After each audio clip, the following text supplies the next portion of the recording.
ምዕራፍ 23 በሰባተኛውም ዓመት ዮዳሄ በረታ። የመቶ አለቆቹንም የይሮሐምን ልጅ አዛርያስን፣ የይሆናንንም ልጅ ይስማኤልን፣ የጾቤድንም ልጅ አዛርያስን፣ የአዳያንም ልጅ መዕሤያን፣ የዝክሬንም ልጅ ኤሊሳፋጥን ወስዶ ከእነርሱ ጋር ቃል ኪዳን አደረገ። ይሁዳንም ዞሩ።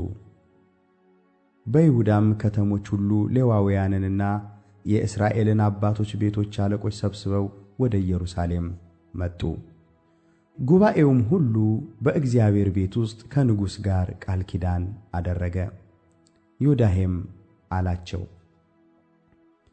እነሆ እግዚአብሔር ስለ ዳዊት ልጆች እንደ ተናገረ የንጉሡ ልጅ ይነግሣል። የምታደርጉት ይህ ነው። በሰንበት ቀን ከምትገቡት ከእናንተ ከካህናትና ከሌዋውያን ከሦስት አንድ እጅ በመግቢያ በሮች በረኞች ሁኑ። ከሦስት አንድ እጅ በንጉሡ ቤት ሁኑ፣ አንድ እጅም በመካከለኛው በር ሁኑ። ሕዝቡም ሁሉ በእግዚአብሔር ቤት አደባባይ ይሁኑ።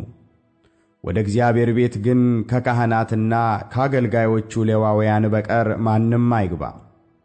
እነርሱ ቅዱሳን ናቸውና ይግቡ። ሕዝቡም ሁሉ የእግዚአብሔርን ሕግ ይጠብቅ። ሌዋውያንም የጦር መሣሪያቸውን በእጃቸው ይዘው ንጉሡን በዙሪያው ይክበቡት፣ ወደ ቤቱም የሚገባ ይገደል። ንጉሡም ሲገባና ሲወጣ ከእርሱ ጋር ሁኑ። ሌዋውያንና ይሁዳም ሁሉ ካህኑ ዮዳሄ ያዘዘውን ሁሉ አደረጉ።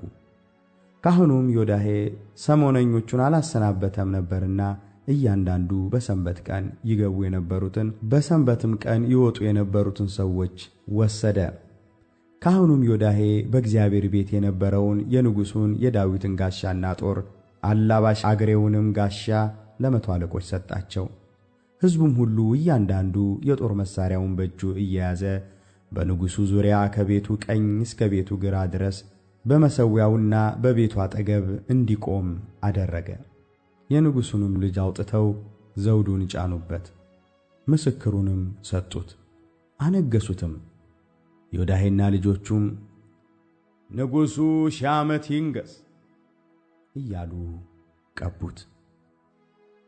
ጎቶልያም የሚሮጡትንና ንጉሡን የሚያመሰግኑትን የሕዝቡን ድምፅ በሰማች ጊዜ ወደ ሕዝቡ ወደ እግዚአብሔር ቤት መጣች።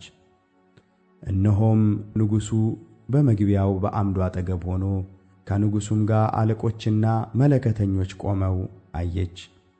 የአገሩም ሕዝብ ሁሉ ደስ ብሎአቸው መለከቱን ይነፉ ነበር።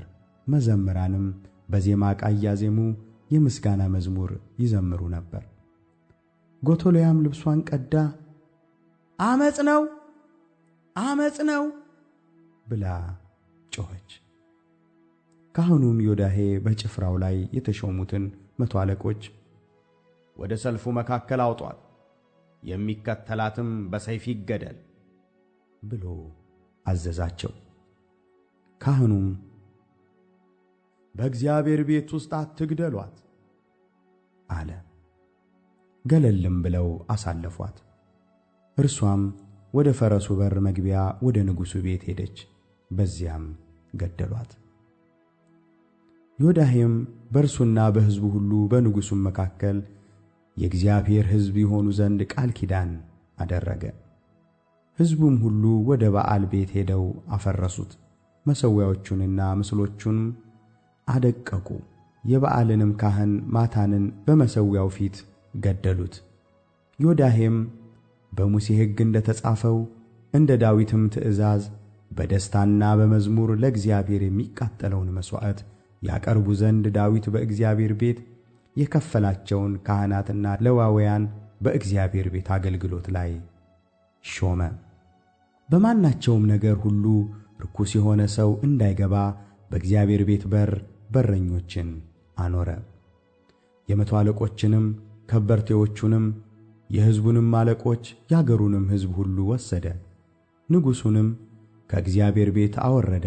በላይኛውም በር በኩል ወደ ንጉሡ ቤት መጡ።